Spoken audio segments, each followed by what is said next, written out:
Bonsoir et bienvenue à tous dans cette édition dont voici les titres. Comment les arrondissements contribuent-ils à la mobilisation des ressources au profit des communes lorsqu'on sait que tout développement à la base passe par la capacité de ces administrations locales à participer à la vitalité de l'économie? On en parle en début d'édition. Le cancer du col de l'utérus est une maladie silencieuse et virale qui affecte près de 3000 femmes chaque année dans le monde. Le dépistage constitue le seul moyen de prévention de cette pathologie. Les détails à suivre. Plus de 150 000 tonnes de poissons sont importées chaque année au Bénin. Malheureusement, la pêche et l'aquaculture ne couvrent pas encore la demande sur le marché. Un spécialiste nous donne quelques techniques à adopter pour un meilleur rendement.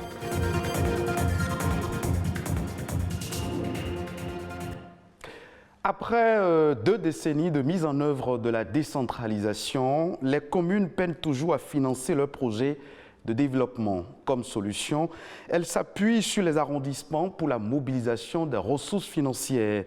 Comment ces arrondissements s'y prennent pour apporter leur pierre à la construction de l'édifice? Élément de réponse dans ce reportage.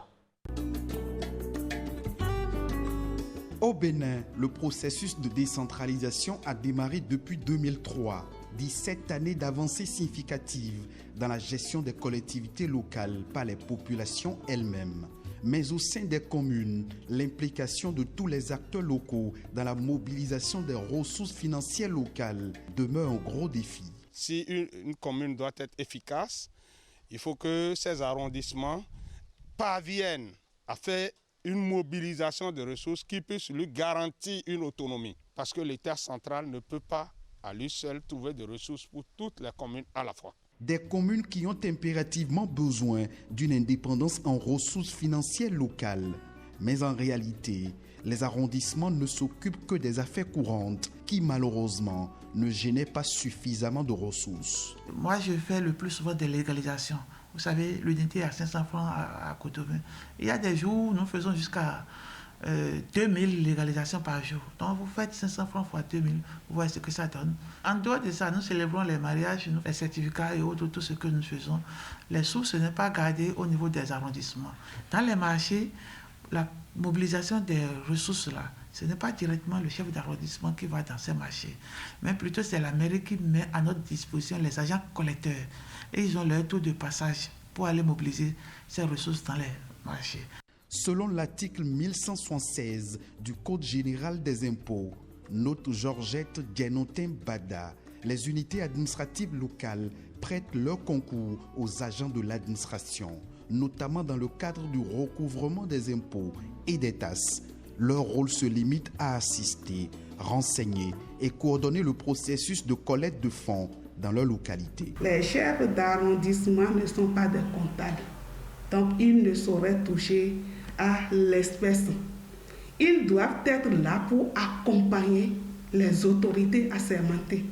Et lors du recouvrement, le rôle du chef d'arrondissement aux côtés des agents des impôts, c'est de les assister, d'aider les agents des impôts à actualiser la base des contribuables. Il se doit d'être là, être le gendarme, le garant de toute cette opération-là. Mais ce n'est pas pour manipuler les deniers publics. Les tests ne donnent donc pas plein pouvoir aux arrondissements de mobiliser les ressources financières locales. Mais ils peuvent proposer des idées pour innover la stratégie de mobilisation des ressources financières à la base. La première des choses, c'est qu'il faudrait que la commune même s'arrange pour que l'économie locale soit développée. Ce n'est pas augmenter le nombre de tasses, mais plutôt mettre en place des politiques pour permettre à la population de payer. Pour accompagner la mairie dans la mobilisation des ressources, le CA peut recenser les opérateurs économiques qui opèrent sur son territoire et aider la mairie à avoir un répertoire de ces opérateurs économiques, puisque c'est ces opérateurs économiques qui contribuent à la mobilisation des ressources. Les ressources financières locales sont en fait comme un trésor caché dans les communes dont il faut aller à la découverte pour en faire une exploitation optimale. Il serait important de trouver également le moyen adapté de faire participer les citoyens et citoyennes à la création de richesses dans les communes. Venons-en maintenant à ce problème de santé publique. Le cancer du col de l'utérus constitue aujourd'hui la première cause de mortalité dans le monde. Qualifié de tueuse silencieuse, le cancer du col de l'utérus fait partie des principaux cancers gynécologiques. Qu'est-ce que le cancer du col de l'utérus et comment le traiter? Élément de réponse dans ce reportage. Le cancer du col, ça va être l'apparition au niveau du col de l'utérus de cellules qui vont se multiplier de façon anarchique et qui vont entraîner des conséquences graves sur l'organisme et qui peuvent entraîner la mort. Et sur 300 000 décès de femmes pour cause de cancer enregistrés en 2018 dans le monde, le cancer du col de l'utérus est responsable des 2/3 selon l'Organisation mondiale de la santé. Il est classé deuxième cause de mortalité chez la femme après le cancer du sein. Au Bénin, sur 4 300 cas de cancer, toutes formes confondues, enregistrés en 2018, le cancer du col de l'utérus représente 25% selon le ministère de la Santé. Le mal est dû à plusieurs facteurs. Le principal élément qui cause le cancer du col, c'est l'infection à un virus qu'on appelle le Human Papillomavirus. C'est un virus qui se contracte par les rapports sexuels. À côté de ça, le tabac aussi est un cofacteur important. Ces cellules cancéreuses, une fois installées, vont progresser de façon presque silencieuse vers le cancer. Pour qu'il apparaisse, ce sont des anomalies au niveau du col qui vont s'aggraver et qui, au bout de 10 à 15 ans, vont être appelés cancer. Mais en général, lorsqu'ils commencent à se manifester essentiellement par des saignements, à ce moment, en général, c'est souvent trop tard.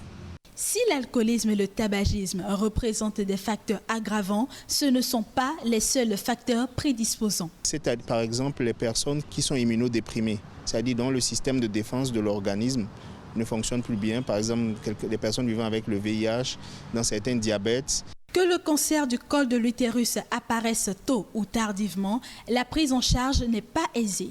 Les médecins recommandent un dépistage précoce. C'est difficile de le traiter, c'est beaucoup plus facile de le prévenir. Passé un certain stade, il ne va pas pouvoir être guéri. On va plutôt améliorer le confort de vie de la personne le temps qu'il lui reste à vivre. Et pour accompagner les agents de santé dans la lutte contre le fléau, le Bénin s'est doté d'un document stratégique de 100 pages qui fournit des informations utiles sur le cancer du col de l'utérus et d'autres cancers chez la femme. L'opérationnalisation de ce plan stratégique permettra dans les mois et années à venir aux autorités et acteurs sanitaires d'apporter l'assistance nécessaire aux populations béninoises afin de leur éviter autant que faire se peut ou de détecter à temps toute situation de cancer susceptible de leur être préjudiciable. Avec une bonne mise en application de ce plan stratégique, nous parviendrons à une réduction de 30% du taux de mortalité lié au cancer du col de l'utérus. Les femmes, quel que soit leur âge, sont invitées à faire l'examen du frottis vaginal tous les 3 ans pour éviter toute complication.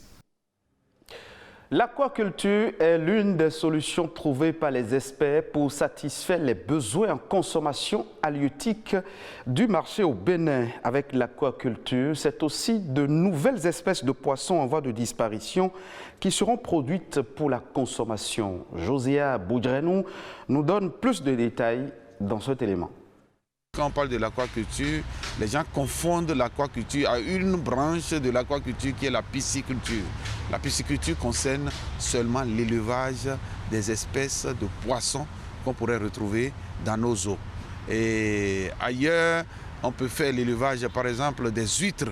C'est une autre technique. On peut faire l'élevage des algues aquatiques et même l'élevage des plantes aquatiques, c'est aussi dans l'aquaculture. Celui qui veut faire la pisciculture doit d'abord savoir quelles sont les espèces de poissons à élever, où les élever et quelles sont les conditions dans lesquelles on peut les élever.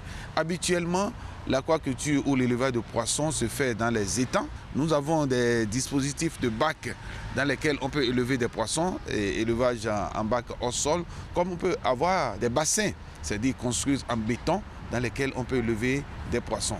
Ça, c'est l'habitat du poisson. On essaie de reproduire ça aussi bien artificiellement comme naturellement dans les plans d'eau pour faire l'élevage des poissons. Mais maintenant, après avoir créé l'habitat, il faut s'assurer de l'espèce de poisson à élever. Au Bénin, nous avons les différents types de tilapia qu'on peut élever, mais aussi nous avons les clarias. La troisième chose, après avoir connu les espèces, la présence de l'eau, c'est-à-dire l'habitat, c'est que la troisième chose, c'est l'alimentation. Qu'est-ce qu'on veut donner à manger aux poissons? Aussi, au niveau de la diversité biologique, il y a des espèces qui sont en cours de disparition. Et aujourd'hui, quand vous allez dans le monde de l'aquaculture, en ce qui concerne les poissons d'aquarium, c'est pour la plupart des espèces qui ont disparu de leur écosystème naturel à cause de la surexploitation. Et aujourd'hui, l'aquaculture reste la seule solution pour faire revivre encore ces espèces. Ça veut dire que ça permet de renforcer la diversité biologique dans nos pays. Toujours au plan national, d'autres sujets ont aussi marqué l'actualité du Bénin ces dernières 48 heures. Je vous invite à suivre à présent en son et en images le condensé de quelques informations réalisées par Amandine Aniamboussou.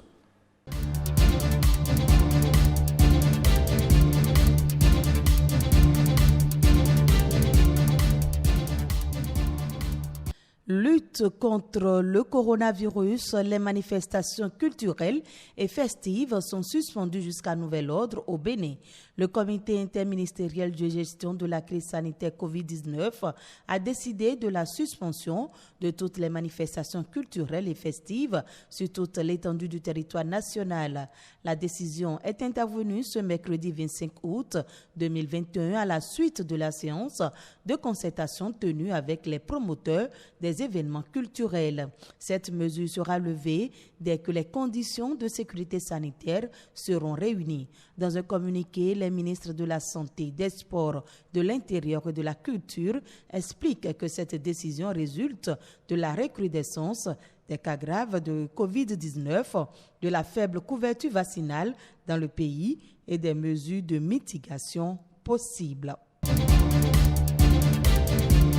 Koutamakou, le pays des Bantamariba, attend d'être révélé pour devenir une destination phare au Bénin. Le ministre Jean-Michel Abimbola a posé l'un des premiers actes à travers l'installation du conseil de gestion du dit site.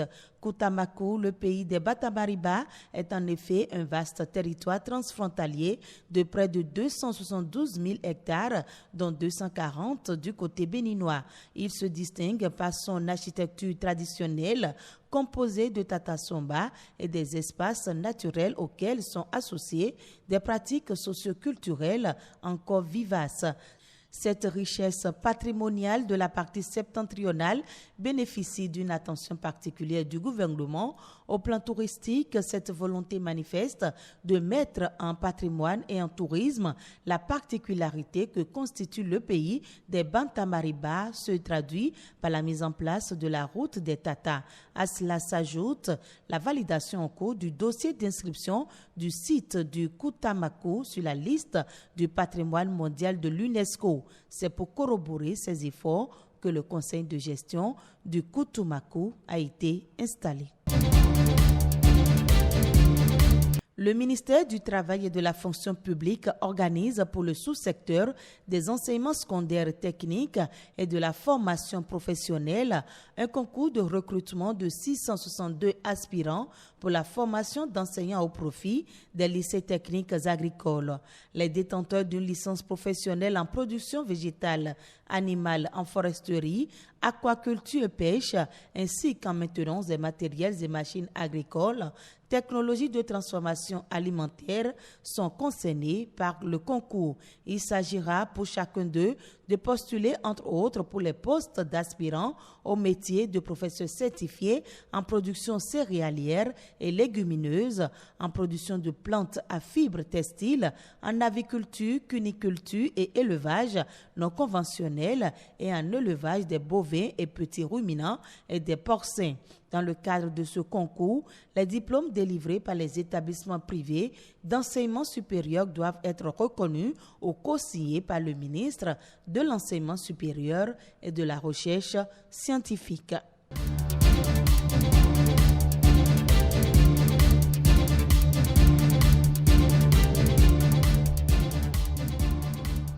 C'est la fin de cette édition que vous pouvez retrouver sur le www.ortb.bj. Merci de votre fidélité.